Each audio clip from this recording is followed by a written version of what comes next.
प्रधानमंत्री नरेंद्र मोदी की पहचान सिर्फ एक कर्मठ नेता की नहीं बल्कि एक ऐसे व्यक्तित्व की भी है जो एक ओर राजनीति के महासमर में पूरी ताकत से डटे रहते हैं तो दूसरी ओर साधना की गहराइयों में उतरकर खुद को स्थिर भी रखते हैं। आज भी बिल्कुल वैसा ही देखने को मिला। कुछ दिन पहले तक बिहार के सियासी समर में पूरी तरह से एक्शन में थे तो आज भक्ति साधना में जुटे हुए नजर आते हैं। हम जब प्रधानमंत्री मोदी की बात करते हैं तो कर्नाटक के उडुपी की तस्वीरों को भी आपने देखा, जहां पर पीएम मोदी कृष्ण भक्ति में लीन नजर आए।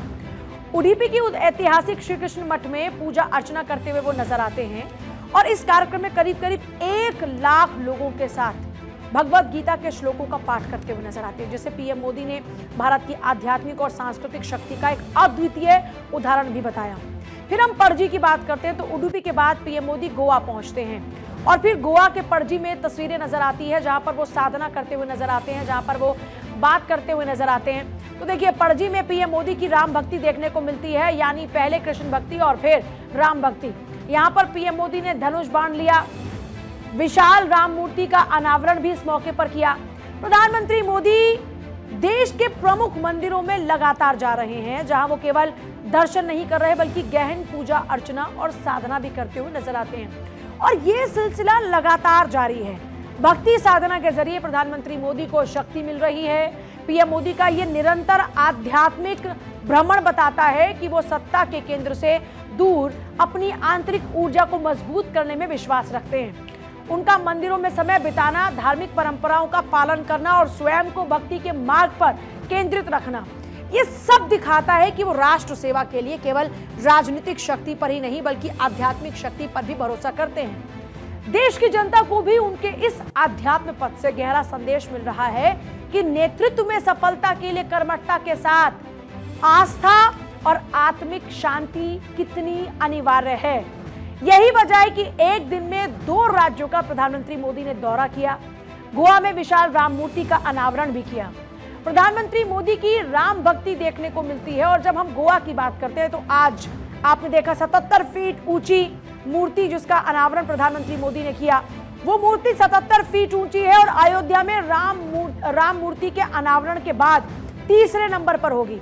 फिलहाल ये अभी दूसरे नंबर पर है। देखिए, क्योंकि आंध्र प्रदेश के कुर्नूल की हम जब बात करते हैं तो दूसरी सबसे ऊंची जो राम मूर्ति है वो वहां पर है। इस मूर्ति की जो ऊंचाई है वो है 108 फीट। इस मूर्ति का अनावरण जुलाई 2023 में हुआ था। अब अयोध्या की हम जब बात करते हैं तो अयोध्या में दुनिया की सबसे ऊंची राम मूर्ति बन रही है। अयोध्या में 823 फीट ऊंची मूर्ति तैयार हो रही है। मूर्ति के दाहिने हाथ में तीर और बाएं हाथ में विशाल धनुष होगा। प्रधानमंत्री नरेंद्र मोदी की हम जब बात करते हैं, देखिए इन दिनों मानव सनातन की ध्वजा को नई ऊंचाइयों तक वो लेकर जाने के संकल्प में लगातार आगे बढ़ते हुए नजर आते हैं।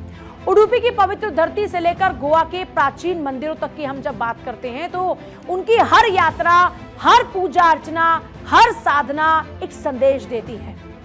भारत की आध्यात्मिक जड़ें आज भी उतनी ही जीवंत है, ये संदेश देती है।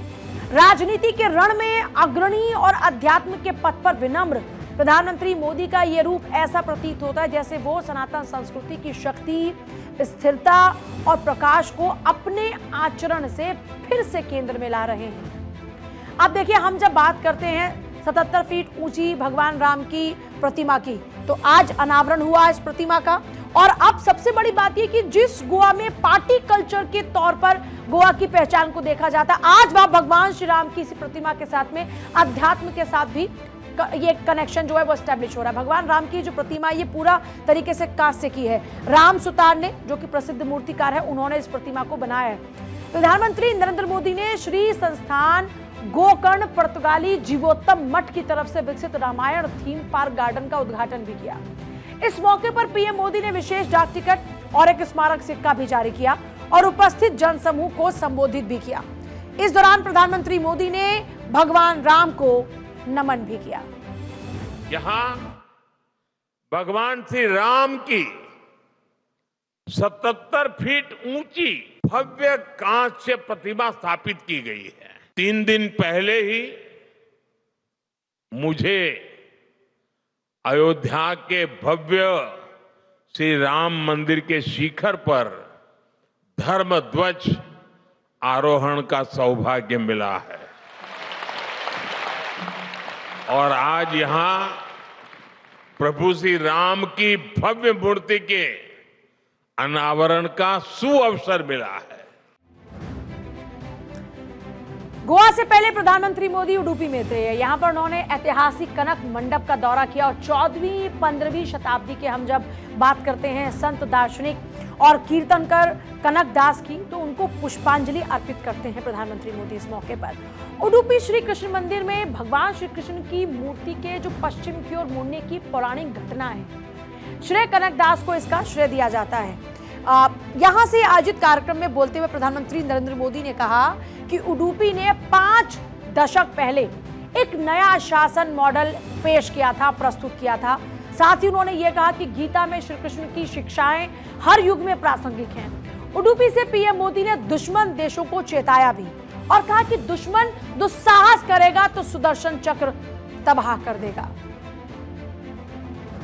मिशन सुदर्शन चक्र यानी देश के प्रमुख स्थानों की, देश के औद्योगिक और सार्वजनिक क्षेत्रों की सुरक्षा की ऐसी दीवार बनाना जिसे दुश्मन भेद न पाए, और अगर दुश्मन दुस्साहस दिखाए तो फिर हमारा सुदर्शन चक्र उसे तबाह कर दे। पहलगाम के आतंकी हमले में कई देशवासियों ने अपना जीवन गंवाया। इन पीड़ितों में मेरे कर्नाटका के भाई बहन भी थे, लेकिन पहले जब ऐसे आतंकी हमले होते थे तो सरकारें हाथ पर हाथ रखकर बैठ जाती थी।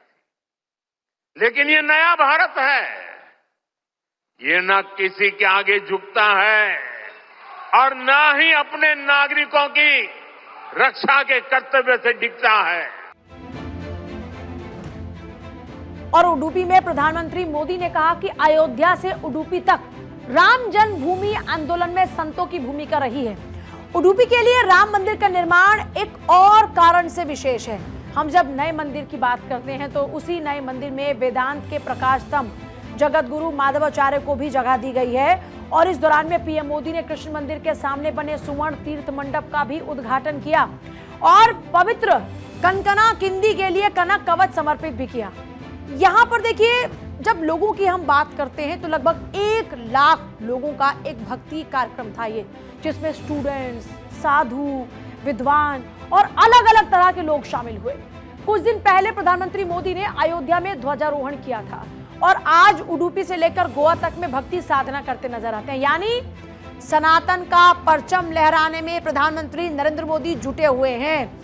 अब देखिए, मंदिरों में क्योंकि लगातार उनकी यात्राएं नजर आती हैं और सिर्फ यहाँ नहीं, नॉर्थ नहीं, उत्तर से लेकर दक्षिण, पूर्व से लेकर पश्चिम तक प्रधानमंत्री मोदी अलग अलग मंदिरों में जाकर शीश नवाते हुए नजर आते हैं। साधना और आध्यात्मिक अभ्यास को प्रमुखता से वो अपने साथ रखते हुए नजर आते हैं। सांस्कृतिक और जब आध्यात्मिक संदेश की बात करते हैं तो सांस्कृतिक और आध्यात्मिक संदेश कई मौकों पर वो देते हुए नजर आते हैं। अब देखिए, तीर्थ और विरासत स्थलों का संरक्षण, इस पर उनका फोकस है। प्राचीन मंदिरों, मठों और तीर्थों के पुनरुत्थान पर भी इस वक्त फोकस किया जा रहा है। सबसे बड़ी बात, भारतीय संस्कृति को वैश्विक मंच पर रखना। प्रधानमंत्री मोदी की तमाम यात्राओं को अगर आप उठाकर देखें अलग अलग देशों की, तो वहां पर भी आपको भारत की संस्कृति की छटा नजर आएगी। परंपराओं को आधुनिक शासन के साथ जोड़ना, देखिए कहते हैं ना, वक्त के साथ बदलना जरूरी है। अपनी जड़ों को साथ लेकर चलना, सरकारी नीतियों में सांस्कृतिक तत्वों का समावेश, ये कुछ प्रयास हैं जो किए गए हैं। सरकारी नीतियों में सांस्कृतिक तत्वों के समावेश की बात हो या फिर पीएम मोदी जिस तरह से लगातार हम देख रहे हैं कि मंदिरों में जाते हुए नजर आते हैं, पूजा अर्चना करते हुए नजर आते हैं, साधना करते हुए नजर आते हैं, साधना में लीन नजर आते हैं। और केवल व्यक्तिगत आस्था नहीं है, बल्कि ये देश भर में सनातन के मूल्यों और सांस्कृतिक राष्ट्रवाद के परचम को ऊंचा फहराने का एक शक्तिशाली संदेश है। उनकी ये जो आध्यात्मिक सक्रियता करोड़ों लोगों की आस्था को अभिव्यक्ति दे रही है और ये दिखा रही है कि भारत का नेतृत्व प्राचीन जड़ों के साथ जुड़ा हुआ है। और आपको याद होगा, प्रधानमंत्री मोदी ने इस बात का जिक्र भी किया था जब ध्वजा फहराई गई राम मंदिर पर, उन्होंने इस बात का जिक्र किया। देखिए, सबसे पहले हम जब बात करते हैं कैसे ग्लोबल ब्रांड बनाया है प्रधानमंत्री मोदी ने इन त्योहारों को, तो यूएन में अंतर्राष्ट्रीय योग दिवस जो कि अब जिसमें सब लीन नजर आते हैं। फिर दुबई की बात करते हैं तो यहाँ पर बोचासन वासी अक्षर पुरुषोत्तम मंदिर का उद्घाटन किया जाता है। और पिछले 5 सालों को अगर उठाकर देखें तो 600 से ज्यादा जो प्राचीन मूर्तियां हैं वो भारत में वापस आई हैं, क्योंकि वो भारत की धरोहर हैं। ये सांस्कृतिक विरासत है भारत की। 2025 में 83 मूर्तियां अमेरिका से और ऑस्ट्रेलिया से भारत लौटी हैं। मंदिरों में हम जब साधना की बात करते हैं तो आपको वो केदारनाथ धाम में 17 घंटे याद होंगे जब प्रधानमंत्री मोदी ने ध्यान लगाया था। फिर कन्याकुमारी की तस्वीर भी आपको याद होगी जब घंटों तक साधना में लीन नजर आए थे पीएम मोदी। ये जो सनातन की ऊर्जा है, ये जो परंपरा है और ये जो आध्यात्मिक विरासत है, इसको अपने आचरण से जीवंत करते हुए जो राजनीति की सीमाओं से कहीं आगे जाता है, मंदिरों की शांति हो, साधना की तपस्या हो या फिर संस्कृति के संरक्षण का संकल्प, मोदी का हर कदम मानो ये बता रहा है कि भारत की आत्मा आज भी सनातन से ही धड़कती है और इसी धड़कन को दुनिया तक पहुंचाने की कोशिश में पीएम मोदी न सिर्फ नेतृत्व कर रहे हैं, बल्कि हम जब बात करते हैं सनातन की तो सनातन का वो परचम भी थामे खड़े हैं। और किस तरीके से ऊंचा, स्थिर